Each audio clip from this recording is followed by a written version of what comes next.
Comrades, my esteemed fellow speakers, listeners, and dear friends of Socialist China, I'm Henry Hakamaki, and I'm honored to be invited to this seminar today as a representative of Guerrilla History and Iskra Books to discuss a topic that is crucial in the fight for a more equitable and just global society: publishing and radical, socialist and communist, independent media as anti-imperialist practice. As we celebrate the 75th anniversary of the People's Republic of China, it is essential that we reflect on the power of knowledge and narrative in shaping our understanding of the world.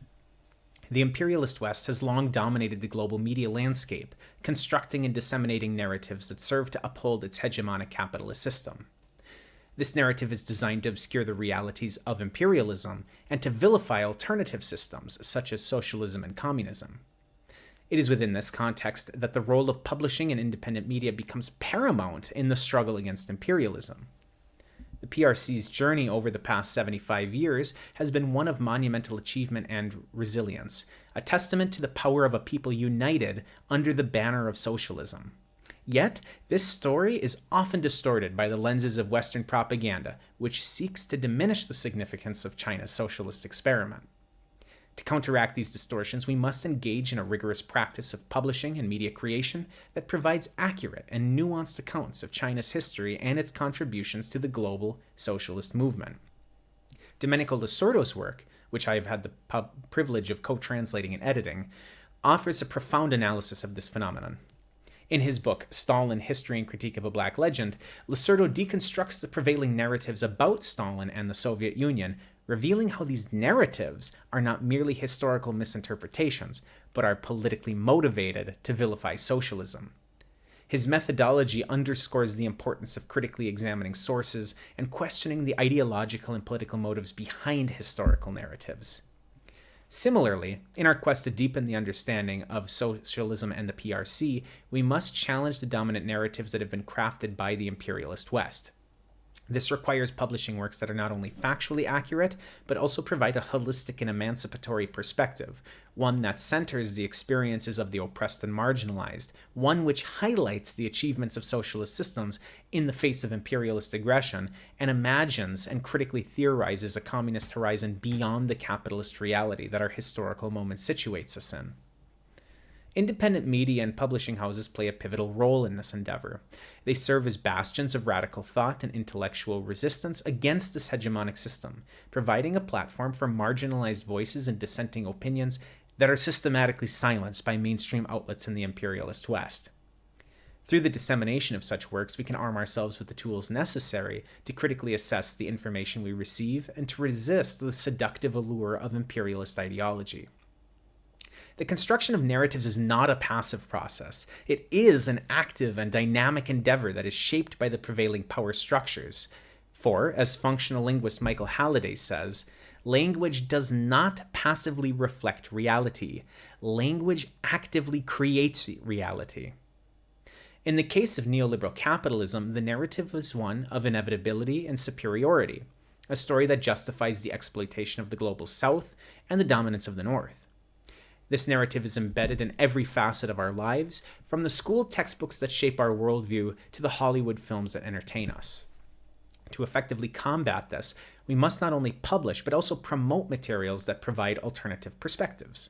This means publishing, translating, and disseminating works from and about socialist countries and the socialist future, amplifying the voices of scholars and activists who offer insights into the successes and challenges of socialist societies, not least of which in the case of China. It means creating media that is accessible, engaging, and capable of reaching beyond the confines of the academic sphere.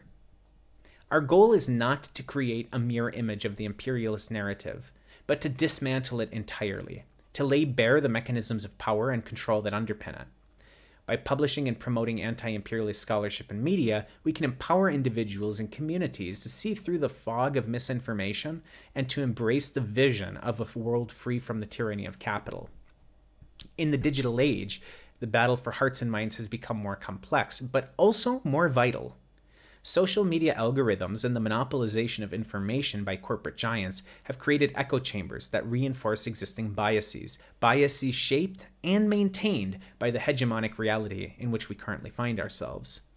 It is our duty to break through these barriers, to introduce nuance into the discourse, and to cultivate a media landscape that is truly democratic and reflective of the diverse experiences of the global majority.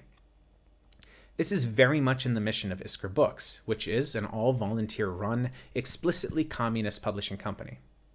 Not only is it within our mission to publish materials vital for our struggle, but also to make these works as accessible as possible.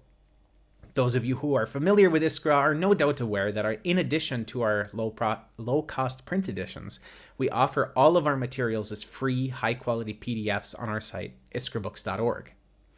Likewise, Guerrilla History, the show that I co-host and produce, is committed to creating materials beneficial for our struggle through democratizing radical historical perspectives and analyses for free.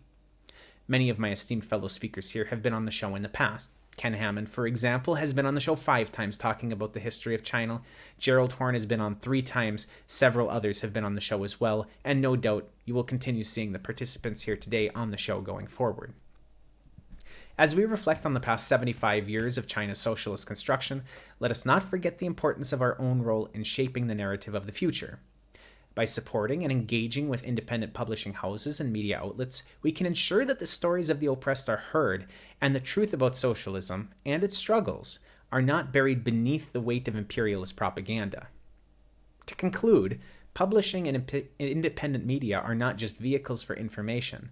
They are weapons in the fight against imperialism. They are tools that can be wielded to dismantle the ideological edifice that sustains the capitalist world system.